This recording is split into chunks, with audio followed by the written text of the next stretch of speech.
Hi, Christine here at my craft table, here for my weekly update. Let you know what I've been crocheting on and just what I've accomplished this week. But before I start, I'd like to share one of my favorite psalms.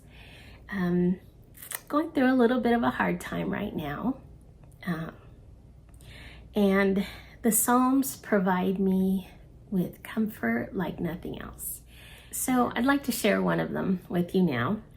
And I know I'm not the only one out there dealing with stuff, whether it's illness or family or finances. Just anything can cause us grief. The state of the world. And so it's good to just center ourselves on truth, on that which gives us strength and comfort. So I hope you will enjoy this as much as I do. It's Psalm 33, and the title is Yahweh is our help and our shield. Sing for joy in Yahweh, O righteous ones. Praise is becoming to the upright. Give thanks to Yahweh with the lyre. Sing praises to him with the harp of 10 strings. Sing to him a new song. Play skillfully with a loud shout. For the word of Yahweh is upright, and all his work is done in faithfulness. He loves righteousness and justice. The earth is full of the loving kindness of Yahweh. Right there in those first 5 verses, I love that it reminds us to sing. And you'll note so many times in the Bible it tells us to sing praises. And it doesn't tell you need to sing well. It just says sing. It does say play skillfully with your instrument. But I just love that it encourages us to sing, because singing really does lift your spirit.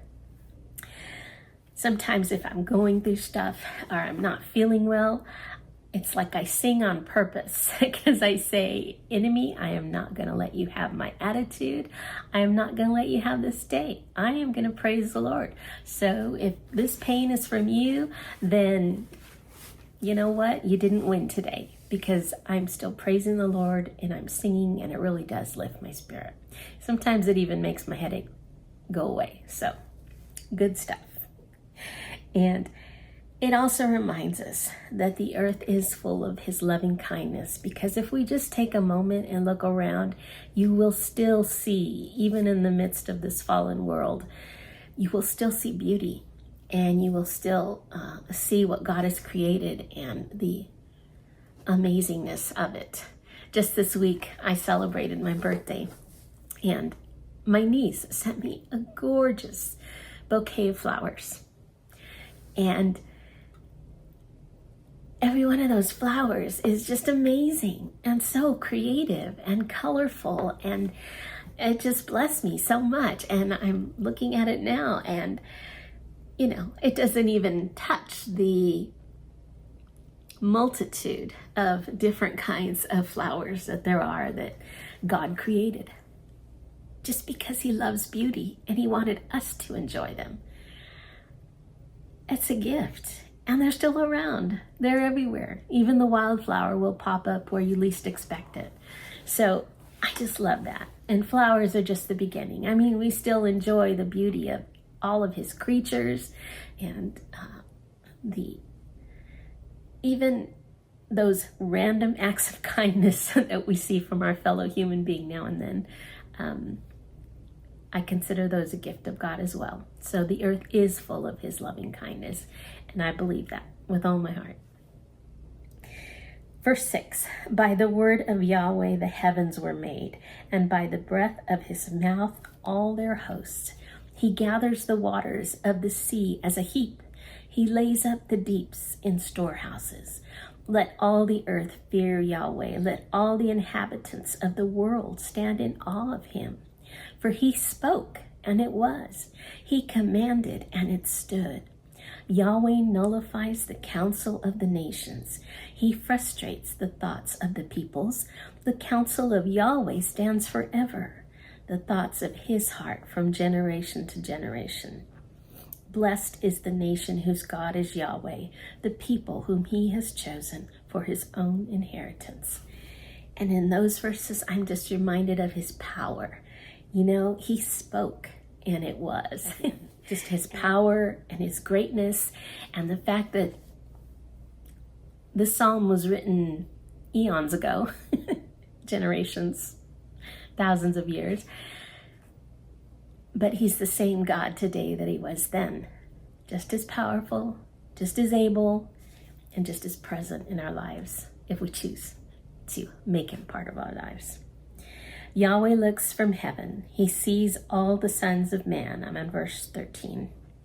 From the place of his habitation, he gazes on all the inhabitants of the earth. He who forms the hearts of them all. He who understands all their works. The king is not saved by a mighty army. A warrior is not delivered by great strength.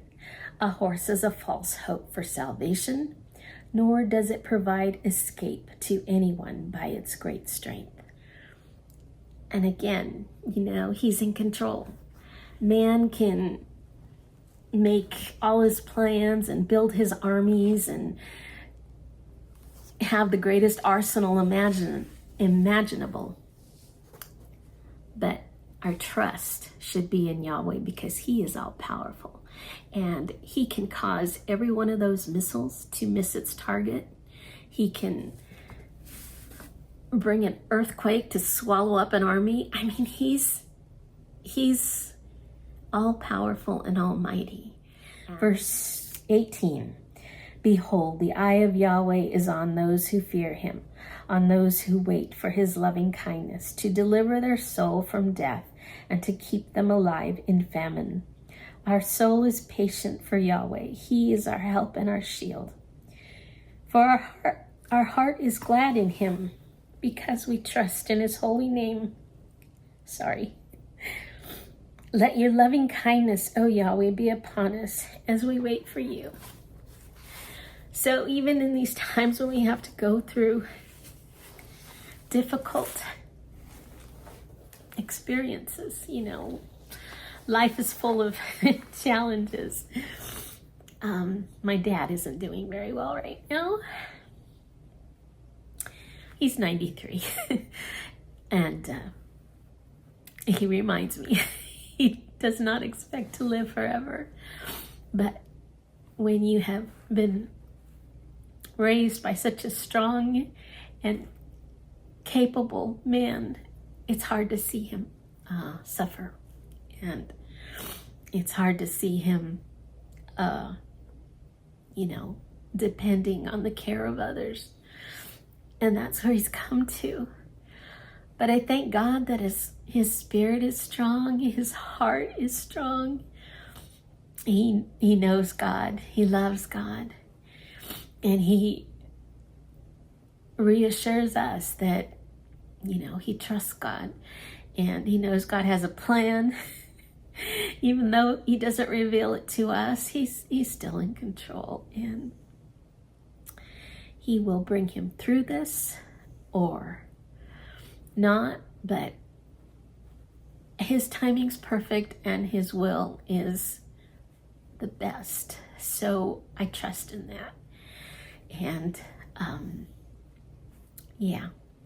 so that's what I'm dealing with. But I know I'm not alone. Other people are dealing with sick loved ones or illnesses of your own that you just have no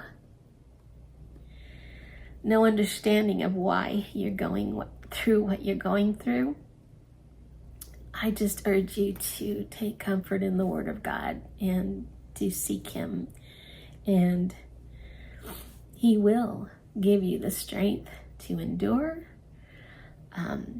and overcome and even heal if that's his will. But you will have peace throughout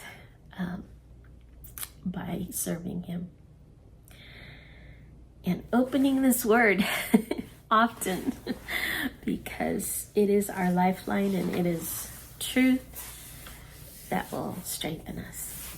Okay, let me show you what I worked on this week.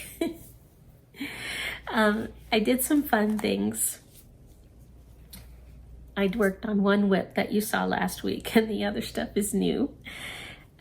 I wanted to participate in a couple of the make-alongs that happen every month in our crochet community. The first is one by Kathy at Yarn with Heart, and it's called Something New. And every month she asks us to try a new technique, a new pattern, a new yarn, something new to us. And then she usually gives us a color to make that project in, or a few colors.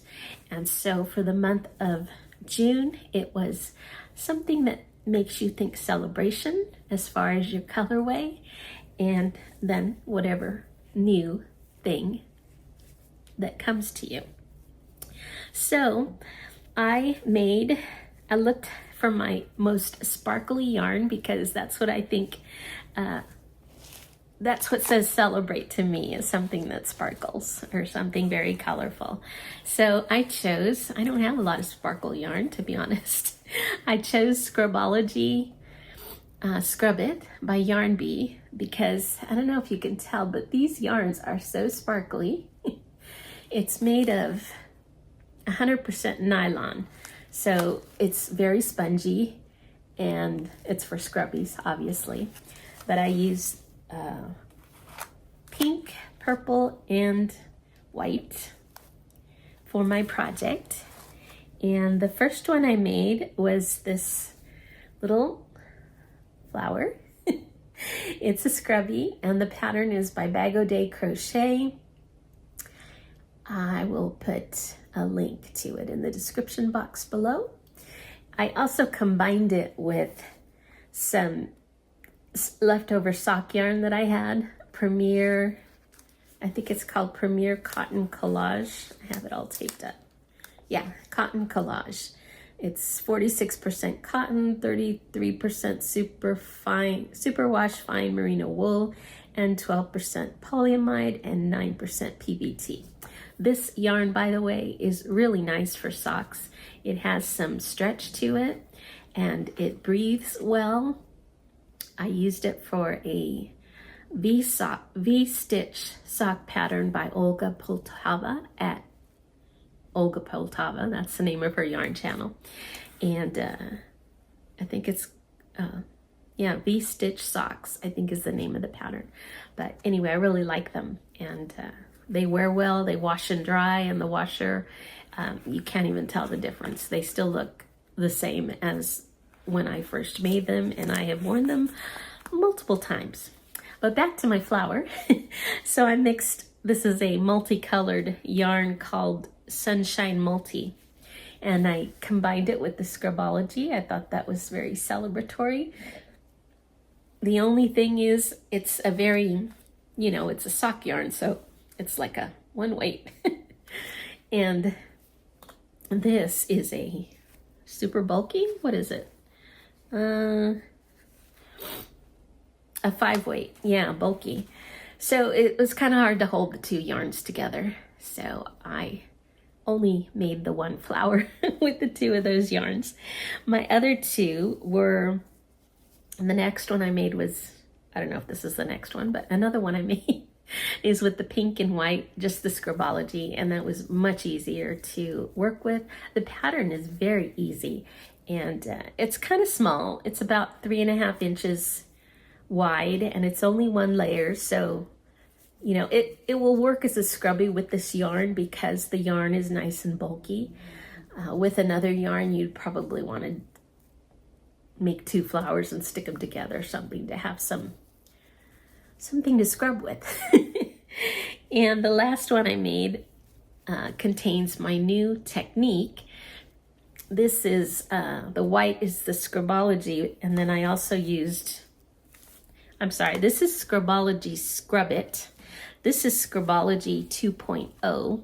I guess they have a 1.0 as well, which I think that's the one with all the little, looks like a bunch of thread hanging off of it. Anyway, this one is also this is 100% polyester, and it's a, excuse me, it's a very, it says it's a 4-weight medium, but you can see that string is about the size of my 1-weight sock yarn, okay?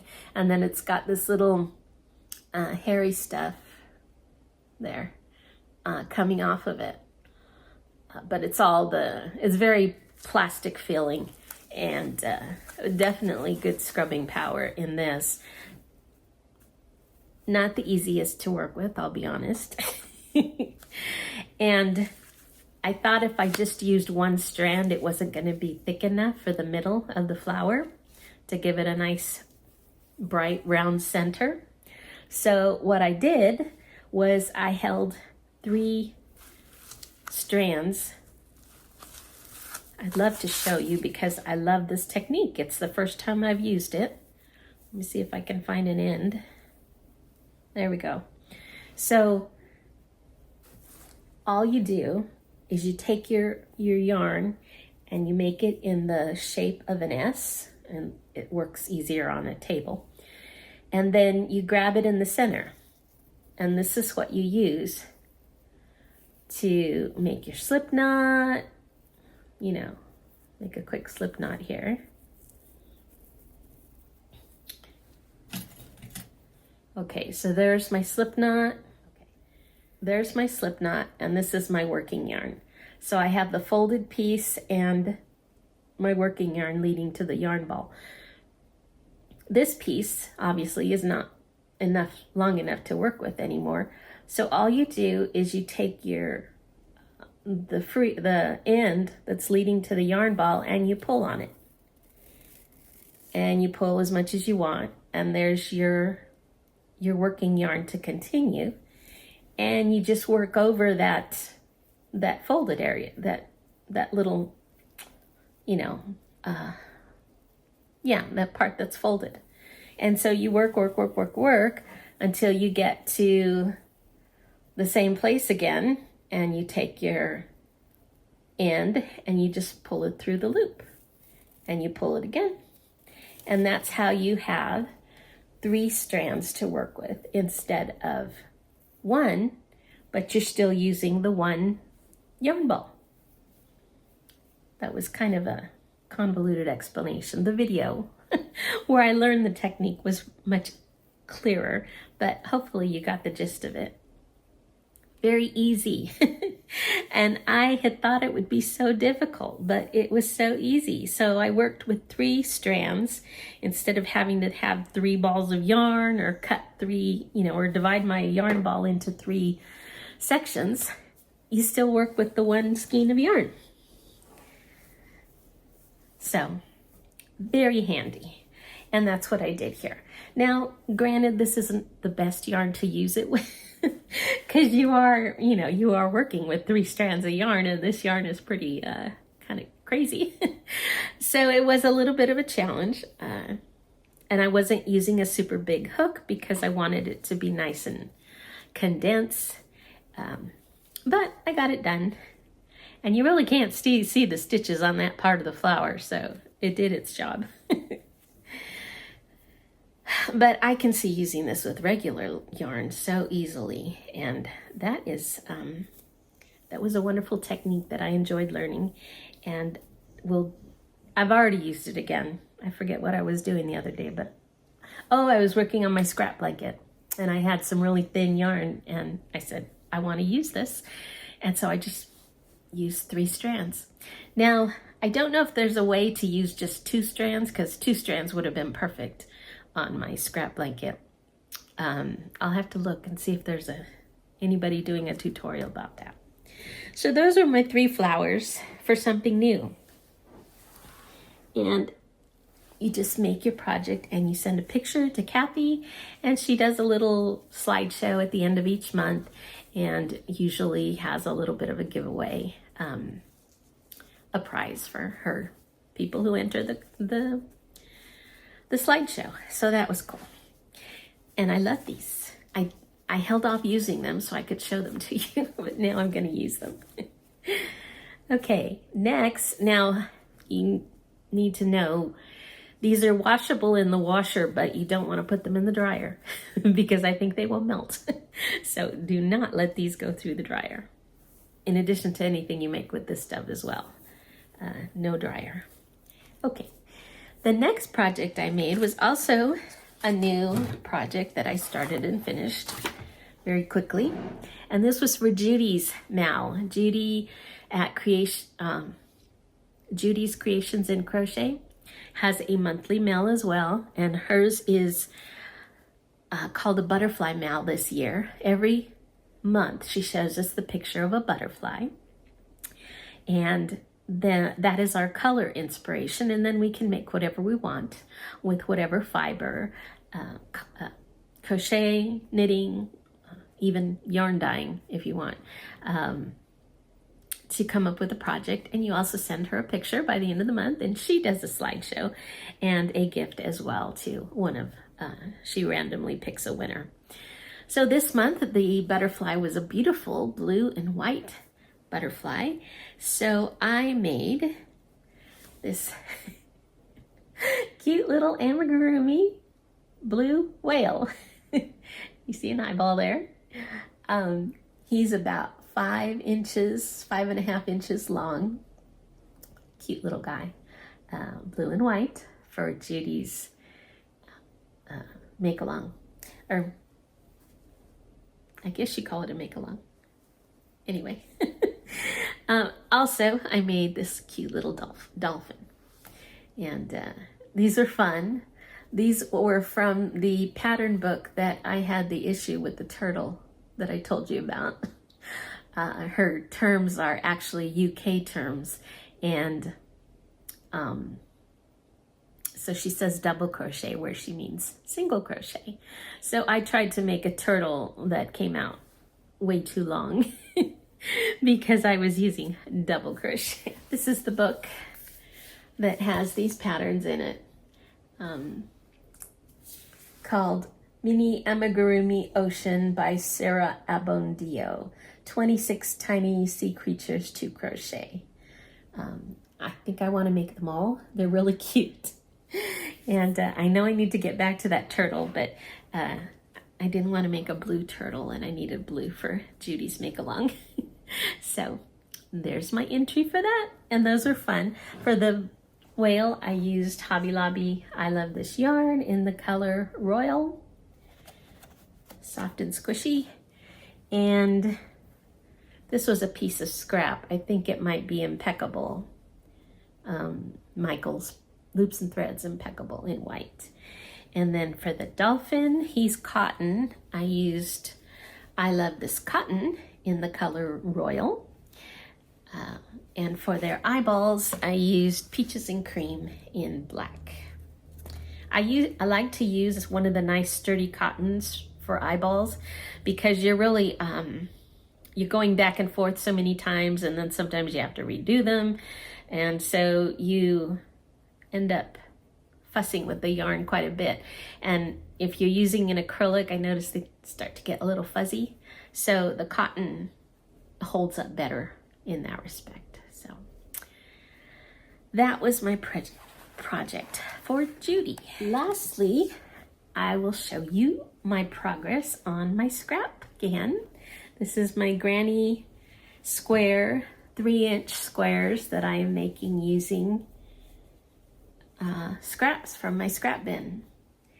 And there she is. And there's all my ends from the last row. This is a join as you go. This is so much fun. I am loving this project. And surprisingly, after all that, I think I have 8 rows now. My bin is still full. So, oops. Can somebody tell me how that works? It is full. What I do is after I use one color, I toss it in another bin. So I've gone through all the colors now, and honestly, it looks like nothing's been taken out. So we're probably going to have several rounds here. I'm sure enough to make a blanket. I'm pretty sure. I don't know how big I'm going to make this, but definitely much bigger than this. Yeah. So cute. Look at all those colors. Well, that's the back. That's how the joining looks up close. It's just a slip stitch into the previous square. There you can see it.